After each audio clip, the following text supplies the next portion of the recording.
నమస్తే. ప్రముఖ అడ్వకేట్ నాగేశ్వరరావు పూజారి గారు ఉన్నారు ప్రస్తుతం. సార్తో మాట్లాడదాం. సార్ నమస్తే.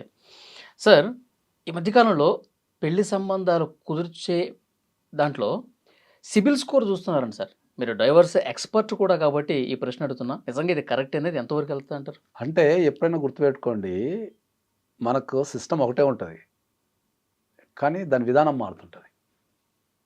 అంటే మీకు అర్థమయ్యే భాషలో చెప్పాలంటే ఏంటంటే, ఈ మన పెళ్లి సంబంధాలు ఇచ్చేటప్పుడు ఇద్దరు ఫైనాన్షియల్స్ చెక్ చేసుకోవడం అనేది అది ఎప్పటి నుంచో ఉన్నదే. ఎప్పుడైనా సరే మనం ఒక ఇంటికి పిల్లనో పిల్లగానో ఇవ్వాలనుకున్నప్పుడు వాళ్ళ ఆస్తులు ఏమున్నాయి, ఎంత ఆస్తి ఉంది, పొలాలు ఎంత ఉన్నాయి అని మనం చెక్ చేసుకుంటాం. ఆస్తులే అడుగుతారు కానీ అప్పులు చూడరుగా.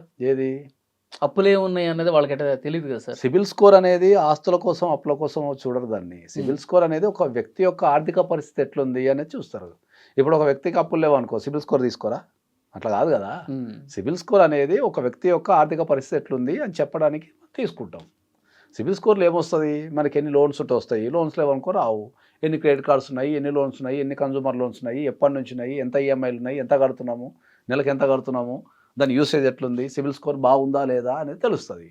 ఇప్పుడు ప్రస్తుతం ఉన్న జీవిత విధానంలో ఒక సిబిల్ స్కోర్ మనము రిపోర్టు అంటే సిబిల్ స్కోర్ రిపోర్ట్ని మనం పరిశీలించడం ద్వారా ఒక వ్యక్తి యొక్క ఆర్థిక జీవిత విధానం ఎట్లుందనేది మనం ఈజీగా తెలుసుకోగలుగుతాం. వాళ్ళని ప్రతిసారి అడిగే బదులు ఏంటంటే మనం ఆ సిబిల్ స్కోర్ మనం రిపోర్ట్ తీసుకున్నాం అనుకో, దాన్ని అంతా క్లియర్గా ఉంటుంది. మనం ఎప్పటి నుంచి ఉన్నాము, ఏమున్నాయి, మనం లేట్ పేమెంట్లు కట్టినామా, లేట్ పేమెంట్లు కట్టలేదా అనేది ఒక వ్యక్తి యొక్క ఆర్థిక క్రమశిక్షణ ఎట్లుంది అని చెప్పడానికి ప్రస్తుత సమాజంలో సిబిల్ స్కోర్ అనేది మోస్ట్ ఇంపార్టెంట్. ఓకే. సో ఇప్పుడు దాన్ని అట్లా అడిగితే అవమానంగా భావించి దాన్ని రిజెక్ట్ చేసే వాళ్ళు కూడా. అవమానం ఎందుకు ఉంటుంది నీకు? నీకు ఇప్పుడు నీ ఆర్థిక పరిస్థితి బాగుందా లేదా అని చెప్పుకోవడానికి అవమానం ఏముంటుంది? ఇప్పుడు not only CIBIL score, medical టెస్ట్లు అడుగుతున్నారు, సిబిల్ స్కోర్ అడుగుతున్నారు, అన్ని వెరిఫికేషన్స్. ఇప్పుడు ఈ జనరేషన్ అన్ని వెరిఫికేషన్స్ అడుగుతున్నాయి. కాబట్టి సిబిల్ స్కోర్ అడగడంలో 100% తప్పేం లేదనంట.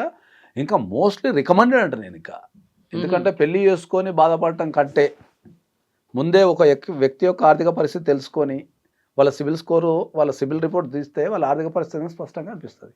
ఒక వ్యక్తికి ఆర్థిక క్రమశిక్షణ ఉందా లేదా అని తెలుసుకోవాలంటే వాళ్ళ సిబిల్ రిపోర్ట్ చూస్తే మనకు క్లారిటీగా అర్థమైపోతుంది. కాబట్టి ఐఎమ్ రికమెండెడ్ సిబిల్ స్కోర్ చూడాలి అనేది నేనైతే రికమెండ్ చేస్తాను. పెళ్లి చేసుకొని బాధపడి ఆర్థిక ఇబ్బందులు పడటం కంటే పెళ్లికి ముందు క్రాస్ చెక్ చేసుకోవడం అనేది అది కూడా టెక్నికల్గా ఓకే చెక్ చేసుకున్నది. అంటే రెండు వైపులా ఒక మ్యూచువల్ అండర్స్టాండింగ్తో జరిగిపోవాలంటారు. అంతే కదా. సిబిల్ స్కోర్ ఇవ్వటం లేదు అంటే ఇక నీకు దాంట్లో ఏదో లొసుకున్నట్టే కదా. కాబట్టి ఫైనల్గా చెప్పేది ఏంటంటే ఒక పెళ్లి జరిగేటప్పుడు ఇన్ఫర్మేషన్ అనేది ఖచ్చితమైన జెన్యూన్ ఇన్ఫర్మేషన్ అనేది ఎక్స్చేంజ్ అవుతేనే పెళ్లి సక్సెస్ అవుతుంది అని చెప్తాను నేను. అంటే రెండు వైపులా ఎక్స్చేంజ్ చేసుకోవాలి. రెండు వైపులా ఖచ్చితమైన జెన్యూన్ ఇన్ఫర్మేషన్ ఎక్స్చేంజ్ అయితేనే అది పెళ్లి సక్సెస్ అవుతుంది. కాబట్టి నేను mostly recommended CIBIL score recommended, medical టెస్ట్లు రికమెండెడ్, తర్వాత బిహేవియరల్ ఇష్యూస్ కూడా రికమెండెడ్. బిహేవియర్ ఇష్యూస్ ఓకే, ఇది చాలా ఇంపార్టెంట్. అతను పాస్ట్ ఎట్లా ఉంది ఏంటని చెక్ చేస్తారా? డెఫినెట్లీ. క్రైమ్ కూడా మనకు క్రైమ్ రికార్డ్స్ కూడా మోస్ట్ ఇంపార్టెంట్. ఇప్పుడు ఈ జనరేషన్ అన్ని చూస్తున్నారా సార్? చూడకపోతే ఇప్పుడు ఫస్ట్ ప్రధానంగా ప్రాబ్లం ఇప్పుడున్న ఈ జనరేషన్లో ప్రధాన ప్రాబ్లం ఏంటంటే ఒక వ్యక్తి యొక్క ఇన్ఫర్మేషన్ అనేది దొరకటం లేదు జనాల దగ్గర నుంచి. పూర్వకాలంలో మైగ్రేషన్ లేదు కాబట్టి వాడు ఒక ఊర్లో ఉంటుండే, ఊర్లోనే పెరుగుతుండే, ఆ పక్క స్కూల్లో చదువుకుంటుండే. కాబట్టి ఆ ఊరికి వెళ్ళి మనం ఒక వ్యక్తి గురించి అని అడిగినప్పుడు మనకి ఇన్ఫర్మేషన్ అనేది చెప్తుండే. ఆ ఊర్లో ఉన్న వ్యక్తులు మన బిహేవియర్ ఎట్లుంది, వాళ్ళకి డబ్బు ఉందా లేదా, వాళ్ళ ఇంట్లో ఎట్లున్నారు, వాళ్ళకి ఏమైనా ప్రాబ్లమ్, వాళ్ళకి ఏమైనా రోగాలు ఉన్నాయా లేవా అనేది చెప్తుండే. ఇప్పుడు పుట్టుక ఒక దగ్గర అవుతుంది, స్కూలింగ్ ఒక దగ్గర అవుతుంది, కాలేజ్ ఒక దగ్గర అవుతుంది, జాబ్ ఇంకో దగ్గర అవుతుంది. ఇన్ని చోట్ల కవర్ చేయలేము ఒక వ్యక్తిని మనం. కాబట్టి ఇప్పుడు అంత టెక్నికల్ ఇష్యూస్ మీద ఆధారపడుతున్నారు. ఇక ఇప్పుడు ఒక వ్యక్తికి రోగం ఉందా లేదా అనేది ఒక ఊర్లో ఉంటే తెలుస్తుంది. కాబట్టి మెడికల్ అడుగుతున్నారు, కేసులు ఉన్నాయా లేవా అంటానికి వెరిఫికేషన్ చేసుకుంటున్నారు, తర్వాత ఆర్థిక పరిస్థితి ఎట్లుంది అని చెప్పడానికి సివిల్ అడుగుతున్నారు. తప్పేముంది దాంట్లో అంటే నేను. చాలా బాగా చెప్పేసి.